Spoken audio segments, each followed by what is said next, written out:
তোমার টাকা পড়ে গেছে। প্যাং করছো না? প্যাং করতেছে না, আরে প্যাং কিনলে গিয়ে করবে, আসলেই তোমার টাকা পড়ছে, তুমি নিচে চাইয়ে ধরো, এটা কোনো প্যাং না। প্যাং কি ভাই? তুমি না দেখতে অনেক সুন্দরী। থ্যাঙ্কস। এটা প্যাং ছিল। চমৎকার, আসলে এটা প্যাং ছিল, প্যাং।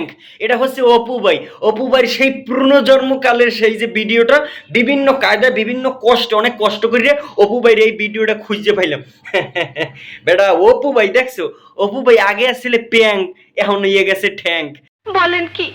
মানে কি কমু বেটা, তোরা আসলে যারা মানুষের দেখিয়া মানে ওই করো, অবহেলা করো, অরুচিপূর্ণ কুরুচিপূর্ণ কথাবার্তা বলো, এগুলো করিস না। আসলে মানুষ কোন সময় ফুললে যায় গললে যায় এটা কেউ কইতে পারে না, এটা কেউ কইতে পারে না।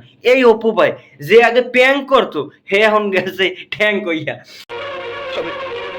আমি বিশ্বাস করি না। মানে বিষয়টা বোঝ ভাই, বিষয়টা বোঝ, খুব খেয়াল দিয়ে, খুব মনোযোগ দিয়ে। অপু ভাই এই পোলাই গেছে কোথায় বাবা যায়, কল্পনা করতে পারো? তুই আর আমি এখনো বেড়া কাকরাইলের মোড়ে, পল্টনের মোড়ে, ফকিরে পুলের পানি ট্যাঙ্কির নিচে যাই ঘুরি, ঠিক আছে, আর সে দুবাইতে ঘুরে।